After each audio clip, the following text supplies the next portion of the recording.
Bonsoir Tchano Madiou. On va s'intéresser à vous. Je vous aime beaucoup. Vous n'avez pas votre langue dans l'approche. J'aime des journalistes qui sont honnêtes, sincères. Allez, on va s'intéresser à vous. Le sélectionneur Kaba Diawara était devant la presse hier. Il a profité de cette occasion pour présenter son projet et son intention aussi de faire venir des binationaux dans ce pays. Grosso modo, même si je n'aime pas souvent employer ce terme, que peut-on retenir de cette conférence de presse de Kaba Diawara? Beaucoup de choses, hein. Disons qu'on était sur une véritable mine d'informations hier, même si il faut voir dans les conférences de presse un espace parfois de mépris, d'agression, de quiproquos, de faux fuyants ou bien de questions éludées. Il y a tout dans une conférence de presse, des clashs, tout ça. Ouais. Mais ce qui est évident, c'est que ça peut également permettre à un sélectionneur de renverser l'opinion à sa faveur, de se justifier et de renverser également la pression, de retourner la pression. Kaba Diawara, après sa nomination, vous savez, hein, il est interdit de communiquer sur d'autres médiums, seulement avec la casquette de sélectionneur national. Donc il va devoir prendre une disponibilité à Canal+, ou l'officier en tant que consultant.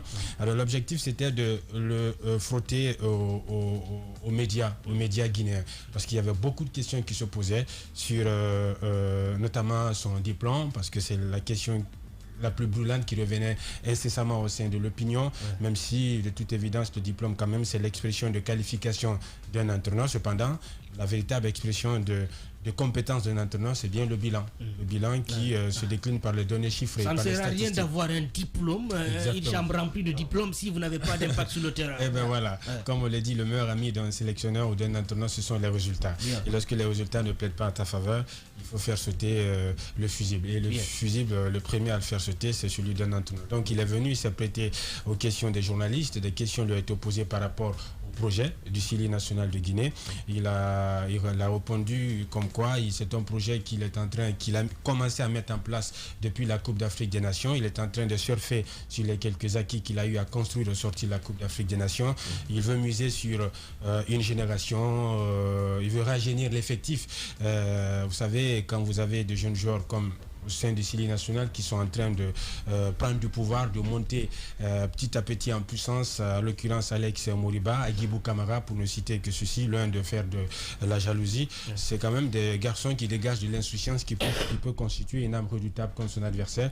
Sauf qu'il ne faut pas mettre toute une équipe à la retraite. On a également besoin de ces vieux grognards, de ces vieux briscards, même si ces vieux qui sont assez majeurs mais moins responsables et moins impliqués dans le match, et faire ce savant et très intelligent mélange-là pourra permettre à Kaba Diawara de répondre aux attentes et puis d'avoir des résultats escomptés quand on sait qu'il a quand même de gros défis qui l'attendent. Du pain sur la planche, oui Félix. Justement, il y avait si je ne me trompe, 4 candidats pour briguer donc la sélection guinéenne, mais c'est Kaba Diawara qui s'en est sorti. Mais quand on voit sur le plan expérience entre lui et l'AP, parce que ce sont les deux noms qui sont beaucoup plus revenus. D'autres avaient un penchant pour l'AP parce que c'est quelqu'un qui avait dirigé l'équipe guinéenne. C'est vrai, il n'a pas eu assez de résultats, mais pour d'aucuns, que l'AP était beaucoup plus mieux que Kaba Diawara. Vous, en tant qu'analyste sportif, en prenant les deux en thème clair, qui pouvait, selon vous, diriger la Fédération guinéenne de football, l'équipe nationale de football, au vu non seulement de l'expérience, mais en même temps du charisme? Bien. Alors, pour répondre à cette question, il faut d'abord revenir sur les raisons qui ont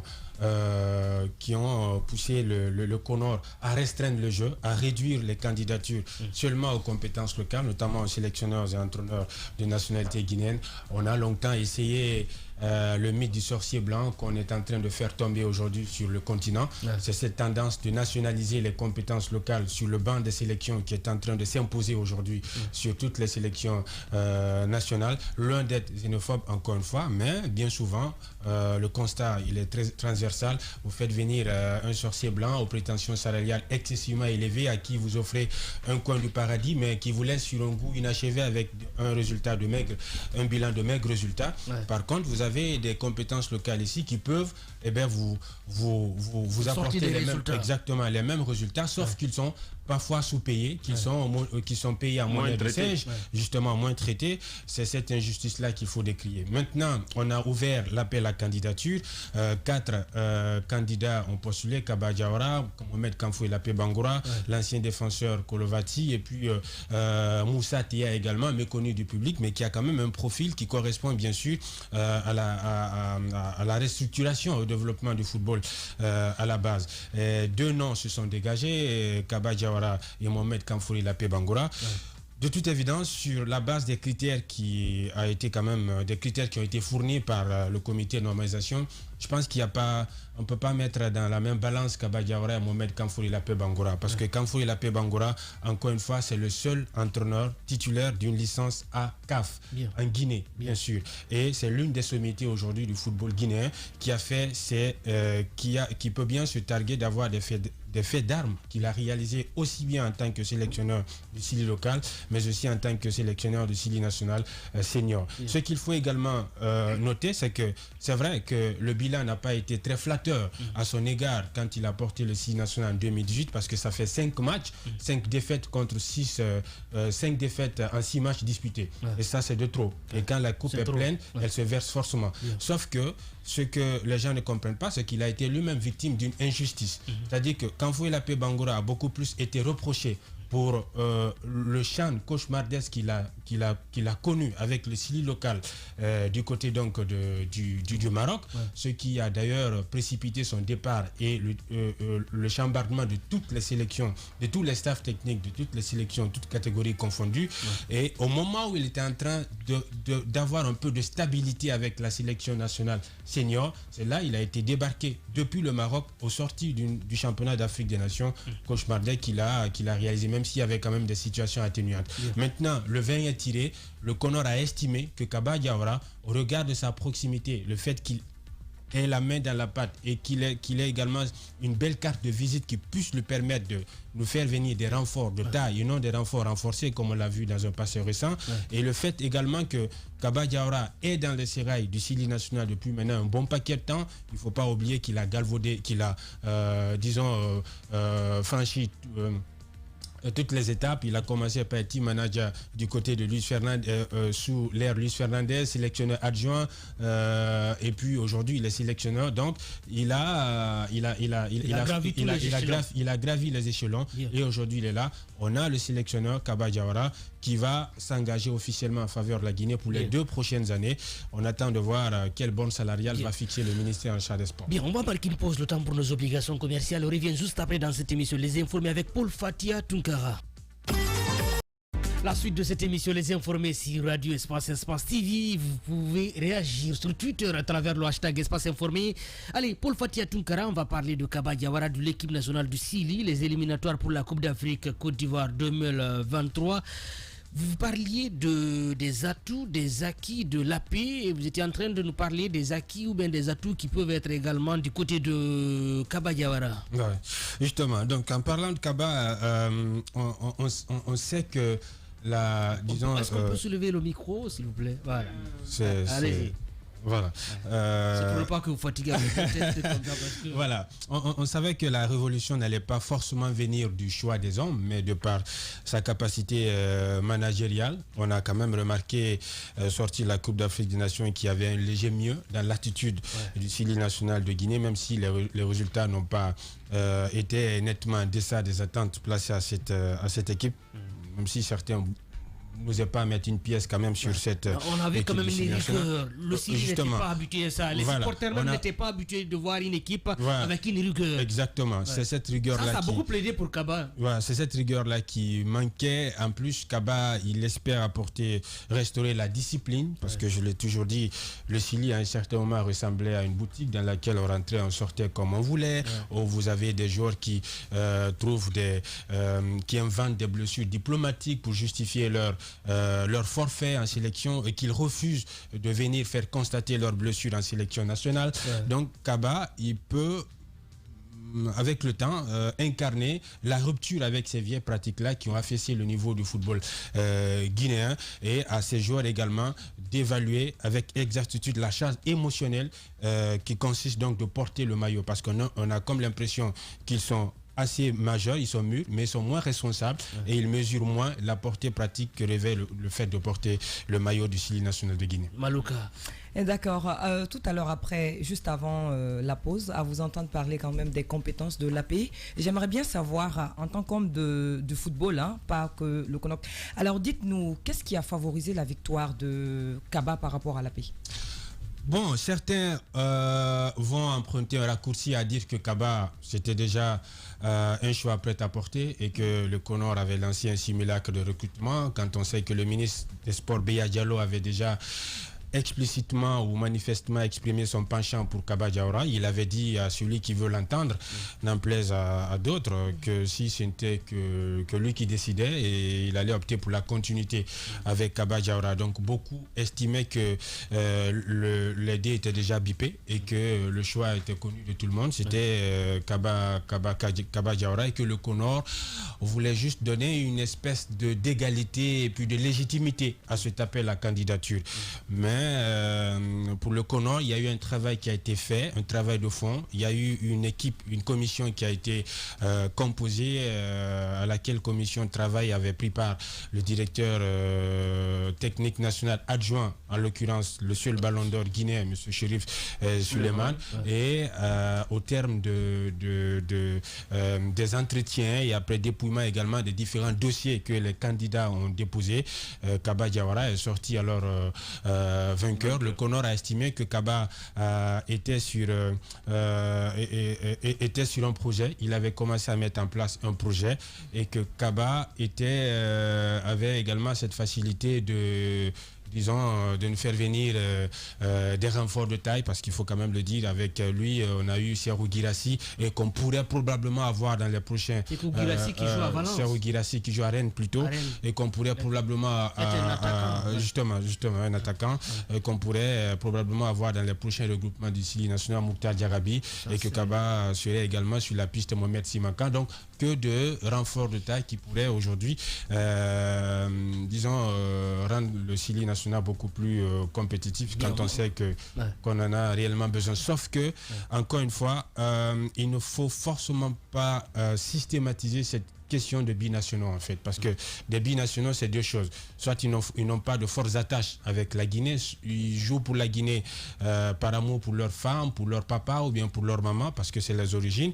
et également ils font de la sélection nationale ou de la sélection africaine un choix par défaut. C'est parce qu'ils ont longtemps gardé dans un coin de leur tête l'amour ou leur désir ardent de jouer pour une sélection européenne, et qu'ils ont buté à une porte de la sélection européenne, ou qu'ils voient l'avenir s'assombrir sur eux. Ils prennent de l'âge, ils prennent du temps, ils se disent bon, si j'optais pour une sélection africaine, là-bas au moins, ça a été le cas de Bounassar. Exactement. Là-bas au moins on peut nous dérouler le tapis rouge, je peux venir et je peux avoir un titre foncier à dire que je veux constamment être titulaire au sein de la sélection nationale. Donc cette question de binational là, encore une fois, pour moi il faut la galvauder, parce que j'estime et je suis profondément convaincu, intimement convaincu, qu'il faut d'abord viabiliser les compétitions domestiques, repenser le modèle à la fois économique et sportif de notre football. Il faut qualifier nos compétitions domestiques, notamment le championnat et la coupe nationale. C'est ce qu'a fait par exemple le Sénégal. Quand vous prenez aujourd'hui le Sénégal, qui après plus de 10 tentatives infructueuses a réussi à broder la première étoile sur son maillot, quand vous prenez l'équipe du Sénégal, 16 des 28 joueurs sont formés d'abord au Sénégal. Vous prenez Génération Foot qui a fourni 4 joueurs, Diambar qui a fourni 4 joueurs, Dakar Sacré-Cœur qui a fourni 2 joueurs, vous avez Ask Yego, et tous ces clubs-là sénégalais servent d'auxiliaires pour les clubs européens dans lesquels ils viennent puiser avec beaucoup de gourmandise. Vous prenez par exemple Génération Foot, c'est FC Metz, vous prenez Diambar, exactement. Vous prenez Diambar, c'est l'Olympique de Marseille, vous prenez Dakar Sacré-Cœur, c'est l'Olympique lyonnais. Pourquoi on parle, on dit que le Sénégal, c'est la petite France. Ils ont d'abord pensé à restructurer le football, à viabiliser les compétences, les compétitions domestiques, à donner de la valeur à leur football. Et les binationaux doivent servir de solution d'appoint pour venir se greffer à la compétence locale. C'est ce qu'ils ont réussi à faire. Et aujourd'hui, Bounassa, il a fait un choix intelligent parce que le Sénégal, c'est comme une voiture de Formule 1 dans laquelle tu entres et puis que ça t'amène à destination. C'est la première nation en Afrique et c'est l'équipe qui a la plus grosse valeur marchande avec plus de 600 millions d'euros. Sacré. Paul Fatia Tungara, oui, c'est Lewis Hamilton du football guinéen. Allez, du football africain. Malouka, toujours dans la lancée. Oui, toujours dans la lancée. Vous parlez tout à l'heure des binationaux qui sont de l'autre côté. À voir quelques internautes, en tout cas sur les réseaux sociaux, et qui sont mécontents et qui s'inquiètent pour les locaux. Vous pensez que ça pourra aller si on fait appel à beaucoup et quel sera le sort des autres? Alors, je peux comprendre la crainte que beaucoup éprouvent. Beaucoup estiment qu'avec Kaba Diawara, les joueurs locaux ont peu de chance, pour ne pas dire par but de langage, pratiquement pas de chance de postuler pour une place de titulaire ou bien d'espérer être recruté pour s'acclimater avec les professionnels qui viennent. Il s'est défendu hier. Justement, il s'est défendu hier. Exactement. On te dit, il t'a embêté le meilleur Messi en Guinée, ici ailleurs, tu ne peux pas prospérer. Et ça, il a dit vrai. Maintenant, il y a l'autre fait qu'il ne faut pas oublier, c'est que par une fois, par deux fois, on s'est toujours heurté au refus systématique des ambassades à délivrer des visas pour des joueurs évoluant ici en Guinée lorsqu'il s'agit par exemple des journées des regroupements, des tournées internationales. Au Portugal par exemple, le contingent guinéen devant se rendre au Portugal n'a malheureusement pas pu effectuer le déplacement pour cause du refus de visa. Et lors du dernier regroupement également, Kaba Diawara a misé beaucoup plus sur des joueurs évoluant en Europe en raison de la proximité et la facilité de la mise à disposition de ces joueurs-là par leur club au niveau de la sélection, parce que pour lui, il ne voulait pas prendre un risque de recruter, de convoquer un joueur évoluant en Guinée et que l'ambassade refuse le visa, même si c'est pas à lui de... Ça aussi, c'est moi, dans ce cas, c'est l'État guinéen qui n'est pas responsable. Je suis parce d'accord. que quand même, le Sénégal, la Côte d'Ivoire, les ambassades ne refusent jamais le visa de ces joueurs. Mais nous, ici, ils ne considèrent même pas les autorités. Mais moi, je ne veux pas en vouloir à ces ambassades, mais plutôt à nos autorités qui ne se considèrent pas. Parce qu'eux-mêmes, ils vendent parfois des visas. Allez, Amadou, avant de revenir... C'est surtout ça. Moi, j'ai écouté votre émission. Vous avez commencé par ça le dimanche. Hier, j'ai suivi Kaba Diawara et l'interrogation revenait au niveau du diplôme qu'il avait. Je l'ai entendu dire qu'il avait eu déjà la proposition avec Bantamasso et Super V, qu'il lui avait déjà proposé dans les années antérieures de prendre la sélection guinéenne, qu'il avait décliné l'offre parce qu'il n'avait pas les diplômes nécessaires à l'époque pour prendre la sélection. Qu'est-ce qu'il en est? Parce que connaissant le Connor avec son numéro 2, ce gars connaissait du football. Est-ce que ce Connor-là peut se permettre de mettre quelqu'un qui n'a pas les diplômes nécessaires à la tête de notre sélection? Disons que personne, je n'ai vu personne, personnellement, je n'ai pas vu le diplôme de Kaba Diawara et je n'ai entendu personne dire également que au sein de la corporation, bien sûr, dire qu'il a vu le diplôme le diplôme de Kaba Diawara. L'autre anecdote, c'est que lui-même, il a rappelé lorsque Luis Fernandez venait fraîchement de prendre le CILI national qu'il téléguidait depuis la France parce que le CILI, c'était sa troisième priorité à lui. Le consultant, il a accepté, il téléguidait et faisait parachuter des listes et tout. Il a fait la proposition à Kaba Diawara d'être son adjoint. Et Kaba Diawara, gentiment, aurait décliné la proposition sous prétexte qu'il n'était pas suffisamment prêt, suffisamment armé, outillé, et il n'avait pas le diplôme requis pour pouvoir lui prêter ses services au poste de sélectionneur adjoint. Donc, il a accepté d'aller apprendre et il a eu son diplôme. Il a dit qu'il a coaché même une équipe inférieure des moins de 17 ans du côté de la France. Encore une fois, le diplôme, c'est l'expression de la qualification d'un entraîneur. Mais après, il faut confronter cette qualification aussi à la compétence. La compétence, exactement, sur le terrain. Sinon, excusez-moi, à un moment donné, ici, on disait le Special One, c'est José Mourinho, qui raflait tout. Mais aujourd'hui, partout là où il passe, il ne se qualifie même pas à Ligue des Champions. Spécial fort. Voilà. Donc, pour moi, il faut à la fois relativiser et passer à l'essentiel. Parce que j'aime souvent prendre l'exemple sur Mohamed Malia Camara, le sélectionneur des moins de 17 ans, qui n'a même pas, je crois qu'il n'a pas la licence C CAF, qui a terminé finaliste de la récente Coupe d'Afrique des Nations des moins de 17 ans du côté de la Tanzanie, qui a battu des sélectionneurs titulaires de diplôme licence A CAF et parallèlement professeur de coaching mental dans leurs pays respectifs. Donc lui, en tant que jeune entraîneur, nommé seulement à 1 mois du coup d'envoi de la compétition, il a réussi à réaliser l'inédit, à qualifier le Sili Cadet à la finale de la Coupe d'Afrique. Donc il faut autant, pour moi, il faut relativiser cette question. Même si, pour moi, le nombre de candidats ayant postulé encore traduit la nécessité, l'extrême nécessité de formation de nos éducateurs. Parce que quand on restreint le jeu et qu'on ouvre l'appel à candidature et qu'au bout du tunnel, on ne voit que 4 postulants, un seulement qui évolue dans le championnat local, qui est Mohamed Kamfou Lapé Bangora. Là, on se dit, il y a un réel souci, il y a un besoin de formation. Pendant ce temps, le Sénégal a 160 licences CAF B. Je veux parler du Sénégal, 20 instructeurs en licence C, 19 licenciés CAF A. La Guinée n'a qu'une seule licence CAF A. Et c'est Mohamed Kamfou Lapé Bangora. Et on se dit le fossé, il est abyssal. Et puis ils ne veulent pas qu'on compare le Sénégal à nous. Partout, dans tous les domaines, le Sénégal nous dépasse. Il n'y a pas cette question de souveraineté, de fierté dans ça. Allez, Chiplo. Si tu permets, il y a même la preuve. On a eu une compétition avec le Wakria où il a fallu prendre l'AP ou un entraîneur pour aller représenter un entraîneur d'un autre club. Oui, c'est ce qu'on fait.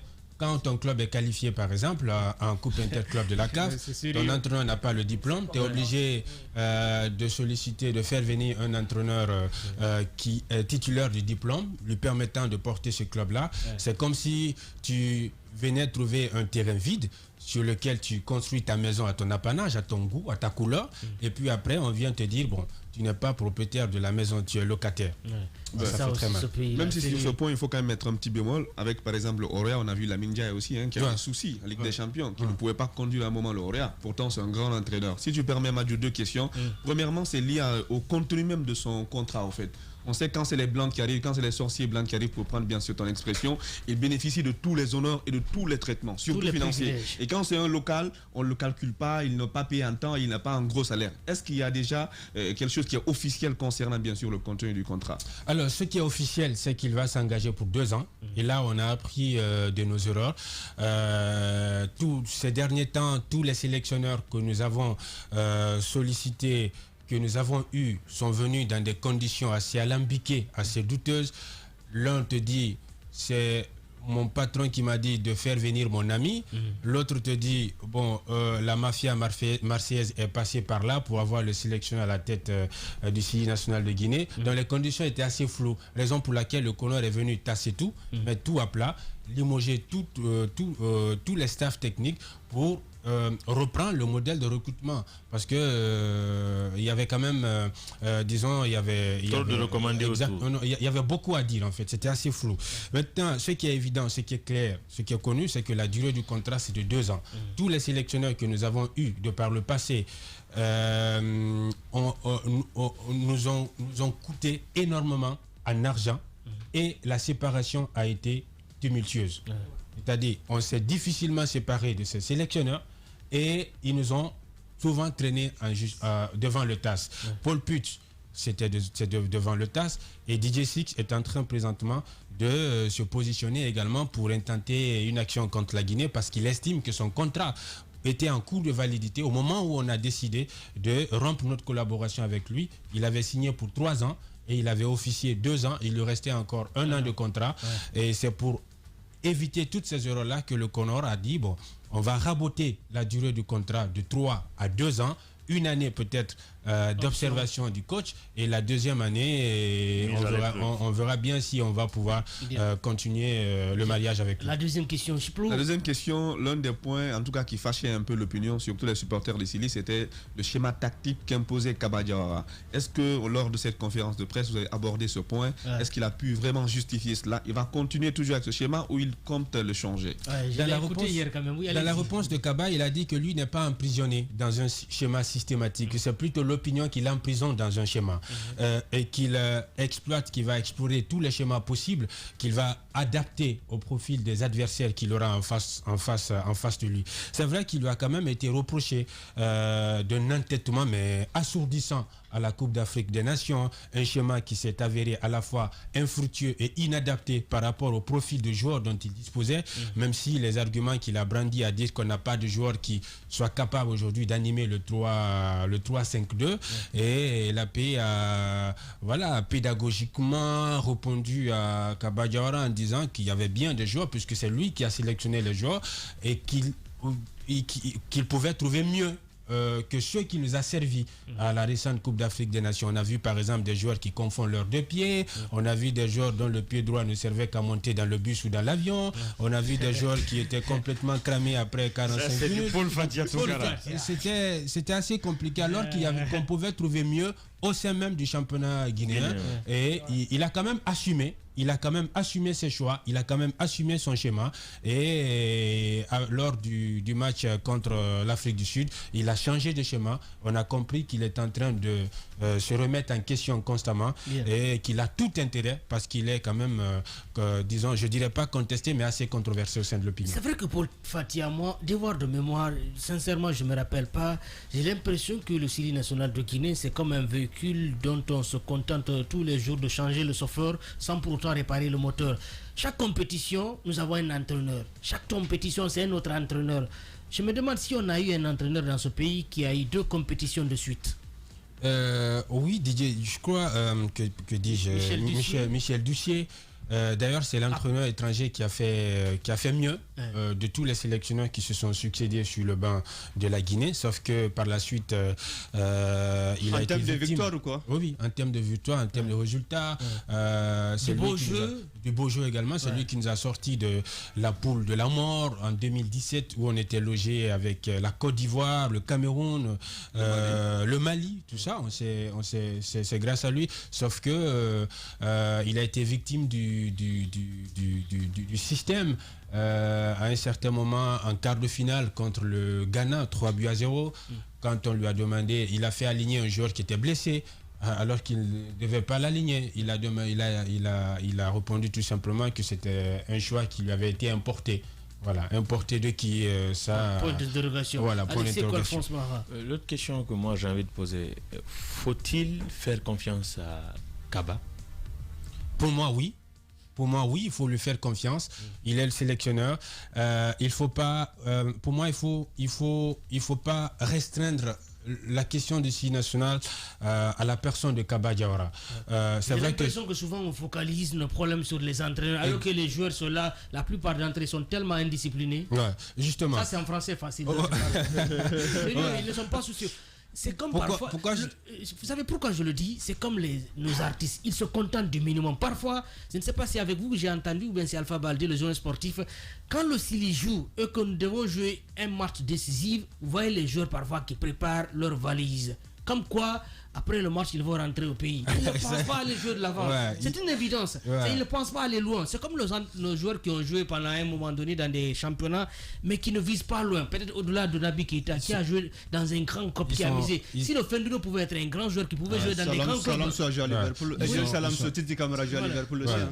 Donc c'est ça aussi. Le Guinéen, nous nous contentons du minimum. C'est pourquoi jusqu'après, nous, on ne réclame que l'eau et l'électricité. C'est l'exemple que je donne. Bien. Alors, pour répondre à la question d'Alphonse Mara, j'ai dit oui. On doit faire confiance à Kaba et qu'on ne réduise pas la question du Syli national à la personne de l'AP, à la personne de Kaba Diawara. Le Syli national appartient à tout le monde. Chacun a un droit de regard sur la façon dont le Syli est géré, sur les joueurs qui sont convoqués. Mais encore une fois, le Syli, l'équipe A ne doit être que la conséquence du développement du football à la base. Nous avons nous avons un État qui est complètement démissionnaire en ce qui concerne par exemple les compétitions domestiques. Nous, jusqu'à présent, le vainqueur de la Coupe nationale, c'est 100 millions. Le vainqueur du championnat national, c'est 100 millions. Et de tous les présidents qui sont succédés, c'est seulement Lansana Conté qui remettait la Coupe de la souveraineté nationale à son vainqueur. Alors que quand vous Alpha Condé, depuis 2010, il n'a jamais participé à une finale de Coupe nationale. On n'en parle même pas. Alors quand vous prenez les autres pays, par exemple, vous prenez au Cameroun, par exemple, le gouvernement verse, tenez-vous bien, 910 millions de francs CFA chaque année dans le football professionnel. Je veux parler du championnat professionnel. Ça, c'est depuis 2011. C'est chaque année depuis 2011. Justement, 910 millions, 350 millions pour la Ligue et 560 millions pour le paiement d'une partie de salaire des joueurs et encadreurs des clubs. Ça, c'est une subvention de l'État camerounais dans les compétitions domestiques, le championnat et la coupe. Vous prenez par exemple le Sénégal. Alors, qu'est-ce qui se passe? Aujourd'hui, le Sénégal a construit, disons, l'un des plus beaux stades du continent. L'idée est venue de Macky Sall lorsqu'il a rendu visite à la tanière à l'équipe nationale du Sénégal lors de la Coupe du Monde 2018. Sénégal-Pologne. Il s'est déplacé en personne. Il est parti rendre visite, il est parti au vestiaire de l'équipe nationale du Sénégal. Quand il a vu le stade en Russie, il a demandé au président de la FIFA de lui dire comment est-ce qu'il peut lui aussi construire ce même stade-là chez lui. Parce qu'il ne pouvait pas se comprendre que le Sénégal, depuis 4 ans, trône sur le toit du football africain, meilleure nation en Afrique, qui a l'équipe la plus grosse valeur marchande, qui est régulièrement qualifiée aux phases finales de la Coupe d'Afrique des Nations et qui dispute la Coupe du Monde. Et que le Sénégal n'est pas un stade homologué. Donc ça, c'est venu du fait que Macky Sall a assisté à un match de l'équipe nationale du Sénégal. Nous, il n'y en a pas. C'est pas leur priorité. La réaction a été provoquée. La réaction a été provoquée par son déplacement de venir au stade. Et à chaque finale de la Coupe du Sénégal, il vient, il remet le trophée. Mais nous, non, le championnat national... Un stade de 200 millions. Exactement. 200 millions de dollars. Et construit par les Turcs. Et nous, ici, on a un État démissionnaire.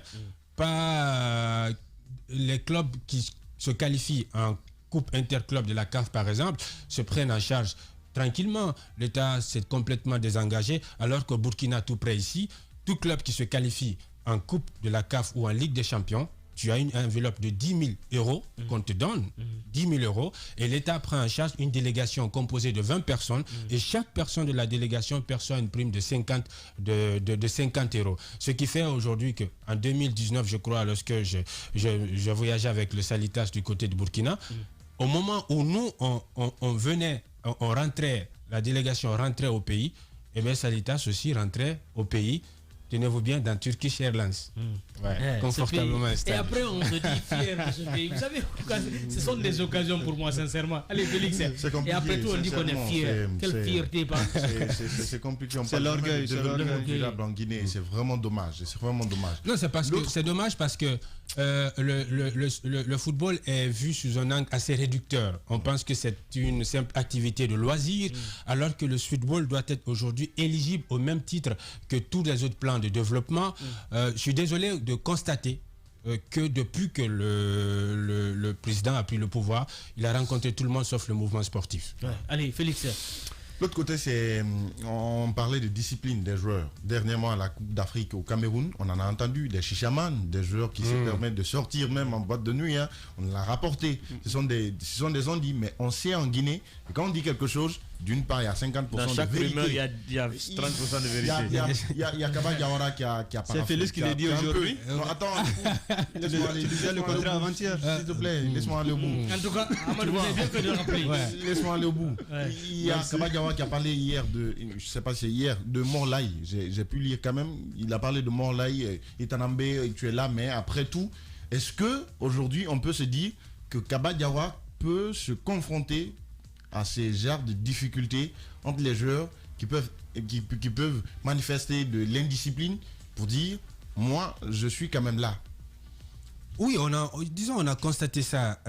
Au Cameroun, on a constaté des joueurs qui à un certain moment ont fait la fine bouche ou qui ont donné libre cours à leurs émotions, à leur mécontentement pour n'avoir pas été soit utilisés ou pour avoir été utilisés tardivement.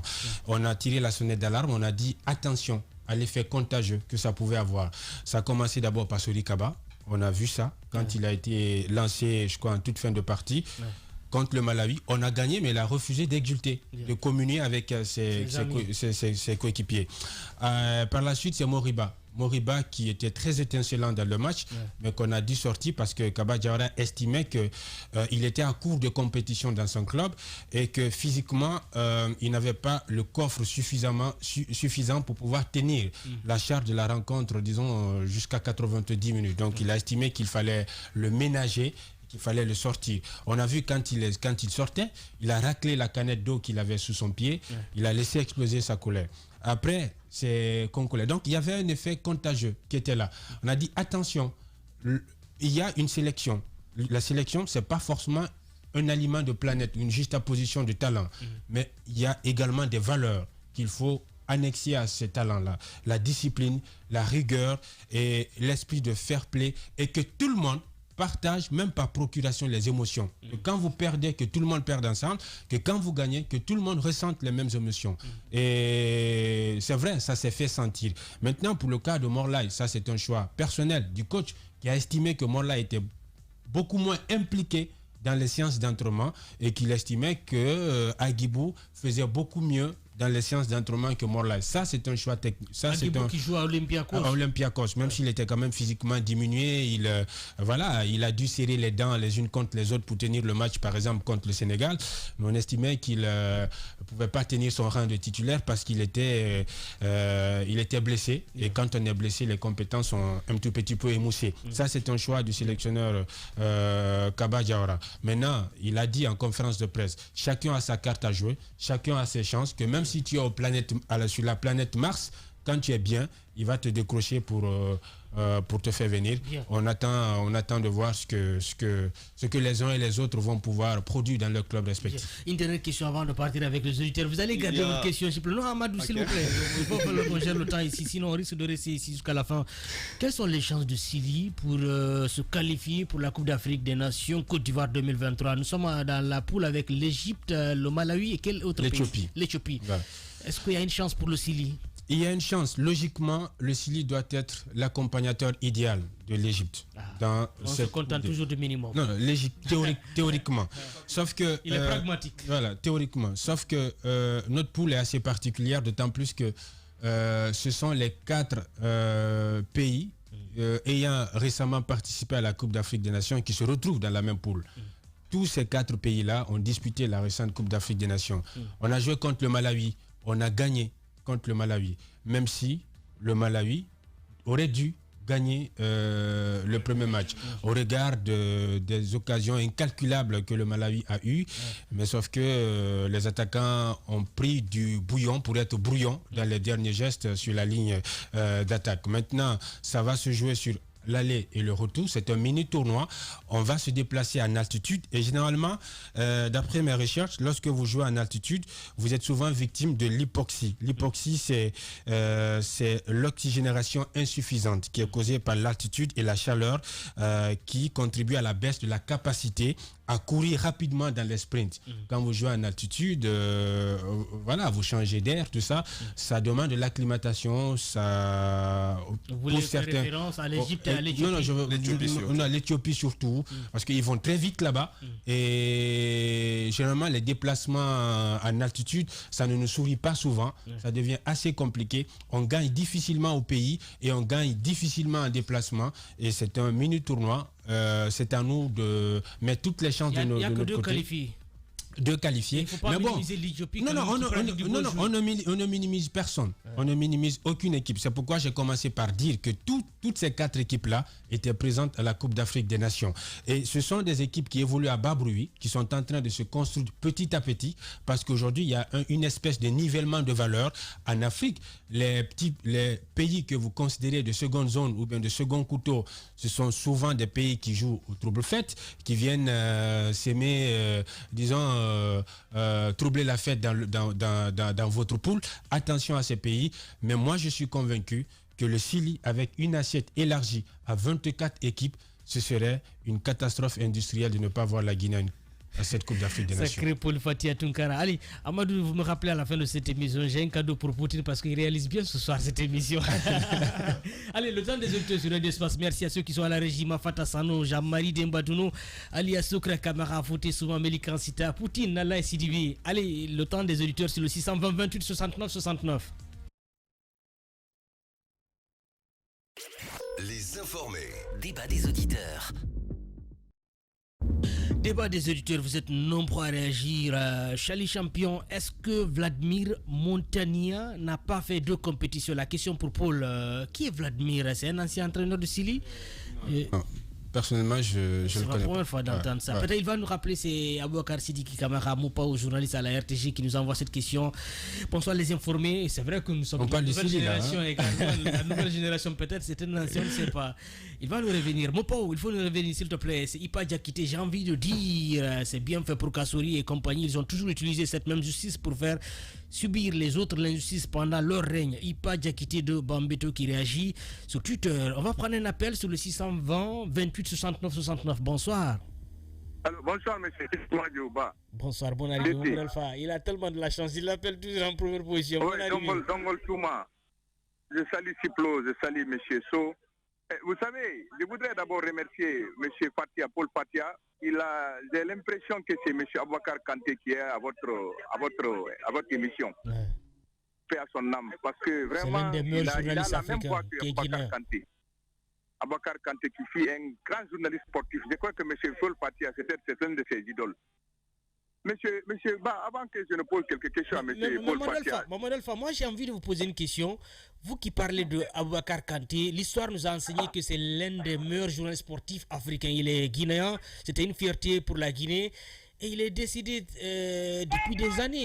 Et vous avez vécu son temps, Mamadou Alpha? Oui, je connaissais un peu quand il faisait ses commentaires. Vous savez, Mamadou Alpha, vous êtes témoin de plusieurs générations, Mamadou Alpha. Non, mais vous savez, il a été défenestré en Côte d'Ivoire à cause de ses valeurs intellectuelles. Il maîtrisait le football mondial. C'est-à-dire, c'est comme si c'est de l'eau à boire pour lui. C'est comme ça que M. Paul Fatia aussi s'exprime, avec un vocabulaire. On dit tout ce qui se conçoit, s'énonce clairement et les mots à dire viennent aisément. Wow. M. Paul Fatia maîtrise son sujet. Mais avant que je ne le pose la question, M. Kernomadou, vous savez, politiquement, je ne suis pas d'accord avec l'arrestation de M. Kassouri. Mais humainement, ça va donner des leçons à M. Kassouri. Parce que hier, c'était l'honorable Ousmane Gawal de Ablaye Ba, le service Ba, son professeur, vous étiez à la radio Nostalgie, vous-même, vous l'aviez à l'époque conjuré de libérer son professeur. Mais aujourd'hui, il a mis son professeur à la prison. Aujourd'hui, lui aussi, il va faire la fête de Ramadan. Je ne souhaite pas. Peut-être à la maison centrale. Je vous ai dit qu'il va faire la fête là-bas pour Modern Fa. Mais c'est quel dommage. C'est comme ça qu'il faut imaginer parce qu'ils ont été déboutés, je crois. Les avocats ont été déboutés aujourd'hui. Alors, tout ce qui il faut qu'ils fassent doucement. On dit en bon sous-sous, l'on de couler n'a Corée, l'on de couler n'a Boré. Monsieur Fatia, je vous remercie. Monsieur Fatia, est-ce que vous avez tellement confiance à monsieur Kaba Diawara avec l'impatience qui caractérise le peuple de Guinée, surtout dans le domaine footballistique, parce que vous savez que le football, c'est un facteur de réconciliation. Est-ce qu'avec l'impatience que le peuple a là, vous pensez que monsieur Paul Fatia essaiera de combler ce vide-là? Bien, merci. Ma deuxième question est enfin, vous l'avez dit, mais je vais reposer encore la question. Est-ce que il faut nourrir le football pépinière, M. Paul Fatia, toujours, parce que vous avez dit que l'État s'est désengagé. Est-ce qu'on ne peut pas essayer de prendre des mécènes comme M. Comment je fais l'appeler, M. Anthony Soiré, pour essayer encore une fois de booster le football guinéen? Merci, M. Paul Fatia. Merci beaucoup, Mamadou Alpha Bari. Il est témoin de plusieurs générations parce que quand il nous parle d'Abouakar Kanté, ce sont des doyens, que son âme repose en paix. C'était l'une des figures de proue du journalisme sportif africain. C'était une fierté, c'était un Guinéen, que son âme repose en paix. Je pense qu'il est décédé en Côte d'Ivoire. Le premier journaliste sportif africain de l'Afrique noire et guinéen. Ouais. Allez. Alors, je commence à reprendre. Oui, allez-y. Ok. Alors, pour parler de l'impatience, oui. tout le monde, au regard des attentes, on est tenté de dire que les gens sont très impatients d'avoir des résultats. Sauf qu'en matière de football, on ne peut pas avoir des résultats maintenant et tout de suite. Je rappelle aux uns et aux autres que la plus grosse performance du Sili national à une phase finale de la Coupe d'Afrique des Nations remonte en 1976. 1976 face au Maroc. Depuis 1976, la Guinée court derrière des résultats hypothétiques et avec des performances aléatoires. On est bon aujourd'hui, demain on est moins bon, après-demain on monte, tout ça. Et le plus important, encore une fois, c'est le travail à la base. Je suis d'accord que ces personnes de bonne volonté, ils font beaucoup. Aujourd'hui, ce serait de la mauvaise foi de faire abstraction des noms de Mamadou Antonio Soiré, de KPC, Dr Michael Sampou, de Mathurin, du développement du football parce qu'ils mettent énormément d'argent. C'est un retour sur investissement ou tout au moins avec un retour incertain sur investissement. Mais le plus important, encore une fois, la dynamique, l'impulsion doit venir de la première autorité. Que ce soit d'organiser une Coupe d'Afrique des Nations, que ce soit de développer le football à la base, il faut que l'État d'abord s'implique. Vous avez un État qui ne fait rien, pas d'infrastructure, qui n'accompagne pas les clubs, qui pense que le développement du football se réduit seulement à accompagner le Sili national de Guinée. On ne bougera pas d'un iota. C'est vrai qu'il y a beaucoup de questions, beaucoup de réactions. On va essayer d'être bref. C'est vrai qu'Amadou a fait la remarque. On va pas. Si vous êtes notre invité de parcours, c'est bien tout ce que vous dites parce que c'est tellement intéressant. Merci beaucoup pour Fatia Tunkara. Les réactions sur Twitter à travers le hashtag Espace Informé. Bonsoir Madjou, à vous entendre d'expliquer par rapport aux différents détournements et voir l'état du pays. Voici le motif principal qui me pousse à soutenir le CNRD à travers la CRIEF, à traquer tous les seigneurs de la gabegie financière. Je n'ai aucun état d'âme pour eux. Ataoulaye Mobantingel qui réagit. Bonsoir Madjou, c'est So Abdelrahim depuis le Gabon. La CRIEF doit aller au bout de ce qu'elle a commencé, sans oublier aussi le crime de sang, car depuis plus de 10 ans, aucune lumière n'a été faite sur ce cas. So Abdelrahim. Bonsoir Madjou, les informés. Je souhaite à personne de faire la prison, mais Kassouri et compagnie méritent du fait au moins de rester 3 ans avant d'être jugé. L'année passée, ce cas serait son équipe, je préfère ne pas dire ça. Évitez les messages comme ça quand vous envoyez Mamadou Madjou depuis Malabo. Ce sont des messages qui ne doivent pas être lus à l'antenne. Heureusement, tout est filtré ici. Bonsoir Madjou à toute l'équipe. Toutes ces sorties, agitations et manifestations de ce groupuscule des jeunes qui avaient été entretenus et préconisés par Kassouri comme échappatoire pour ne pas répondre à ces actes un jour. Par ailleurs, je mise sur Kaba Diawara, Matlabit et les gaz depuis Congo-Brazzaville. Bonsoir Madjou, la justice de Dieu est la meilleure justice. Quand je pense à un Roger Bamba, je n'aurai aucune compassion pour Donkas et compagnie. Ils doivent aujourd'hui se mettre à la place des prisonniers qui à l'époque demandaient une mise à liberté provisoire. Lui, c'est Aluseni Toulel depuis Kaingisa Kamsar. Bonsoir Madjou, quand on gère la chose publique, c'est normal qu'on fasse des comptes à la nation à un moment donné. C'est la seule manière d'aider le CNRD dans sa mission de refondation de l'État. Ça ne sert à rien de s'opposer à un tel exercice quand on aime son pays. Koulibaly, le démocrate qui réagit. Le problème dans l'équipe nationale est lié à l'indiscipline des joueurs qui provoque souvent le manque de concertation dans leur jeu. Donc tant qu'on ne bannit pas ce comportement, on n'ira pas loin. Il faut instaurer la discipline. Le foot rime avec ça. Morlaï Prince Souma qui réagit. On va prendre un appel avant de revenir avec vos réactions sur Twitter. Je pense qu'il est parti. Ou bien il est là. On continue avec vos réactions. Aucun entraîneur n'a conduit notre équipe nationale en 2 compétitions consécutives à chaque participation. Un nouveau entraîneur, pourtant, c'est pas normal pour une nation qui veut être champion. Parfois, les résultats peuvent tarder à venir, mais avec la patience. Lui, c'est Mohamed Esba. Bonsoir l'équipe des informés. Je souhaite toutes les chances du monde à Kaba Diawara pour nous donner une canne, enfin, avec tant d'années de disette. Quand on préfère l'ordre à la loi, ça donne ça. Bonjour les dégâts à la maison centrale de Conakry. Il y a mon père qui revient, journaliste à la RTG. Il dit tout simplement, je vais revenir. Un ancien sélectionneur du Sili national de Guinée, il a entraîné la génération Titi Salam Sokra. Moi, je ne me rappelle pas. Nous sommes très jeunes. C'est possible. Vladimir. On va chercher après. Vladimir Montanien. Il peut-être c'est un Ukrainien ou bien russe. Ça doit être le vieux que Salam soit tapé parce que lui aussi il avait un nom bizarre. Ok. Il va falloir que tu vérifies ça. On va prendre cet auditeur. Bonsoir et bonne arrivée. Oui, bonsoir, M. Thiam. Alia Konsoba, l'enfant de Dinguiraye, on vous écoute. Merci, mon grand journaliste. Moi, je pense que les Kassouri, ce qu'ils ont fait, Dieu va rembourser pour ce qu'ils ont fait. Donc, ce qu'ils ont fait l'année passée, depuis qu'il n'y a pas Condé là, et on connaît. Donc, Dieu ne fait rien pour rien. C'est Tcherno de saluer votre producteur. Moi, je vais lui demander, est-ce que le problème de la Guinée, c'est le problème d'entraîneur? Parce que moi, je pense que ce que moi je vois avec les heures là, est-ce que les heures là, c'est des patriotes? Merci. Et moi, je vais le demander. Bien, merci Ali Konsoba depuis Amdallah, l'enfant de Dinguira. Oui, est-ce que c'est un problème d'entraîneur? Est-ce que ce sont des joueurs qui parfois ne sont pas patriotes, qui ne mouillent pas très bien le maillot pour le Sili, qui ne se soucient pas? Non, disons le football guinéen, c'est un gros corps malade. C'est pas qu'un problème d'entraîneur. Sinon, depuis combien? Depuis 2012, je crois. Oui, vous avez bien fait de le rappeler. Aucun entraîneur n'a conduit le Sili à 2 Coupes d'Afrique des Nations consécutives.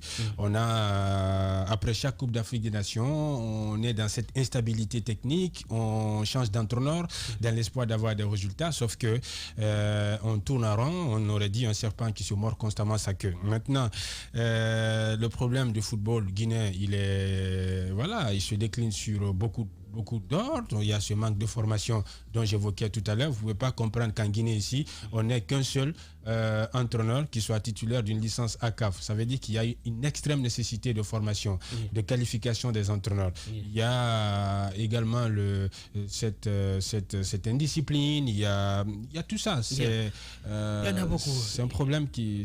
C'est un corps malade. On va enchaîner. Bonsoir Madiou. Seule la volonté qui amène la victoire au sein d'une équipe. Bonne chance au Sili national de Guinée. Julde, environnementaliste Dar es Salaam, qui réagit sur Twitter. Bonsoir Madiou à toute l'équipe des informés. C'est Alpha Dio qui vous regarde du côté de Kipé pour le cas de l'ancien ministre, Premier ministre Kassori Fofana et autres dignitaires. Seul Dieu a le pouvoir, l'homme doit faire beaucoup attention parce que seul le temps de Dieu est meilleur que celui de l'homme. Alpha Dio, chauffeur de camion qui réagit fidèle de cette émission Les Informés sur Radio Espace. Bonsoir l'équipe des Informés. Je souhaite toutes les chances du monde à Kaba pour nous donner une canne enfin avec temps. Oui, ce message avait été lu. Bonsoir Madiou, tu vas nous laisser. On cherche à rattraper la Somalie d'abord.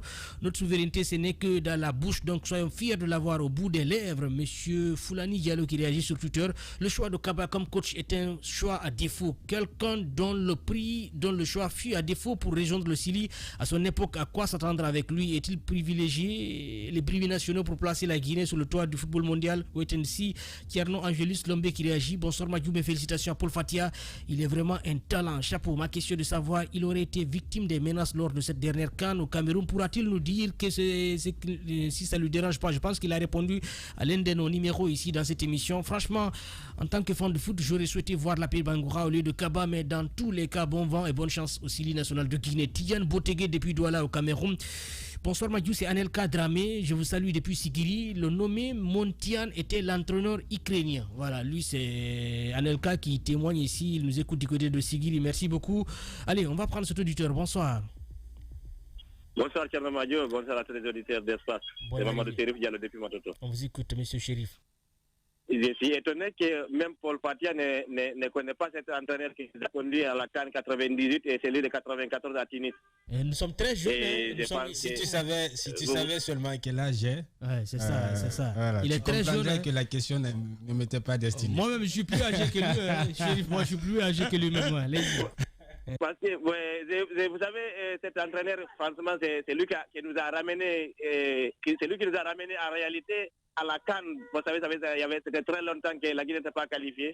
En 94, il nous a conduit à Tunis et en 98 au Burkina. Et écoutez, aujourd'hui, M. Madiou, vous savez, c'est une leçon de vie. Vous savez, ces personnes, les Kassori et autres, lorsqu'ils nous ont amenés en prison, on a pu dire ceux qui nous ont amenés en prison à tort, qu'ils nous remplacent. Aujourd'hui, c'est ce qui est fait. Donc c'est une leçon de vie pour tout le monde. Mais vous qui avez fait la prison l'année dernière, à l'époque c'était les Kassori qui dirigeaient. J'imagine que vous ne souhaitez pas aujourd'hui la prison à quelqu'un d'autre. Vous même pensez que le tour est bon parfois? Non, pas du tout, non, absolument pas. Vous savez, c'est une leçon de vie quand même pour ceux qui viendront. Parce que c'est l'année passée, ils ont amené d'autres personnes qui étaient à tort. Aujourd'hui, c'est leur tour. Aujourd'hui, les Kassori autres sont en prison. C'est une leçon pour les autres, pour l'ensemble des Guinéens, pour vous, pour moi. Vous savez, aujourd'hui, on peut être fort, demain, c'est tout autre. C'est ça, c'est l'histoire de l'humanité. C'est ce que l'histoire de l'humanité nous enseigne. Bien. Et moi, la question que je m'avais posée à Paul Fatia, c'est par rapport à cette CAN 2025. Et vous savez, Alpha, pendant tout ce temps, alors que c'est à son temps, on a obtenu l'organisation de cette CAN, mais ils n'ont rien fait comme ils n'ont rien posé comme acte pour aller à cette organisation. Mais heureusement, depuis l'avènement de cette dent, quand même, je félicite le ministre des Sports. Est-ce qu'on peut aller à la question maintenant, s'il vous plaît, Chérif? Est-ce qu'il croit réellement? Est-ce qu'il croit réellement qu'on peut vraiment être à la hauteur de cette organisation? Merci beaucoup, monsieur Chérif. Portez-vous bien, bonne soirée. Êtes-vous optimiste à l'organisation d'une CAN en Guinée en 2025? Si je dois répondre à cette question en tant que Paul Fatia Tunkara, je dirais oui, je suis assez circonspect, assez pessimiste. Je suis pessimiste. Mais si je dois répondre en tant que bon Guinéen, journaliste qui veut que la Coupe d'Afrique se tienne, je dis oui, on va forcer, provoquer la réaction de l'État, même si on sait que le chantier va être très, très vaste, il faut se le dire. Bonsoir Madjou, Vladimir Montian est l'entraîneur que Salamso avait frappé au Kenya. Lui, c'est Karamba Kaloga qui réagit sur Twitter. Voilà, ce sont les témoins des générations. Merci beaucoup, monsieur Karamba, pour ce témoignage. Bonsoir les informés. Toutes mes félicitations à Kaba Diawara et bonne chance à notre 11 national, le Chili. Monsieur Madjou, demandez pour moi, Paul Fatia, son pronostic Manchester City Real Madrid. Peut-être en une seconde. Je vois City produire du beau jeu. Et je vois le Real gagner. Ça, Koulifa Yombuno qui réagissait.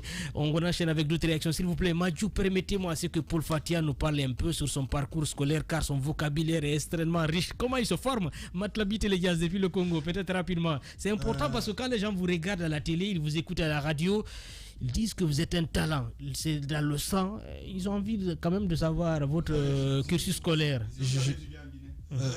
Amadou, oui, moi si c'est des compliments, je les prends avec beaucoup de modestie, beaucoup de recul. Oui, moi j'ai étudié en Guinée. En plus, je n'ai jamais fréquenté une école privée. Voilà, j'ai passé mon école, mon primaire à Amdalaï, le collège à Ratoma, le lycée à Kipé et l'université à Sonfonia sur la 4e promotion système LMD sociologie. Bien. Un frère de Kipé. Bien.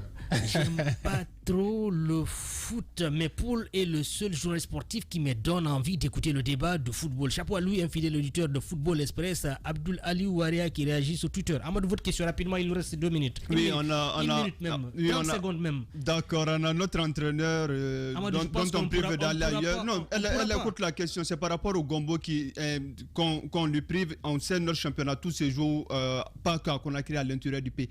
Est-ce que l'état de notre pays avec les routes peut permettre à Kaba d'être partout? Il doit le faire. Pas partout, mais il doit le faire. Puisqu'il aura des assistants. Ces assistants vont pouvoir se déployer comme le font par exemple Rigobert Song et son staff technique. Merci beaucoup Paul Fatia. Merci. À très bientôt. Merci beaucoup. Merci à la régie Mafata Sano, Jean-Marie Dembadounou, alias Sokra Kamera, Fouté Souma, Melikan Sita, Poutine Silla qui réalise cette émission, Nala Sidibi à la technique ici à la radio Abdelkader Dramé. Portez-vous bien, bonne soirée, au revoir. On se donne rendez-vous demain dans cette émission Les Informés sur Radio Espace TV.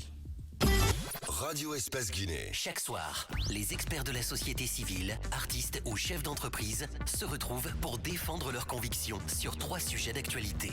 Éditorialistes, experts, influenceurs, artistes, chefs d'entreprise, l'occasion d'entendre ces personnalités s'exprimer sur des thèmes divers et même hors de leur domaine d'expertise. Sur Espace, c'est Les Informés. Tierno Madjouba, Félix Tamba Milimuno, Théophile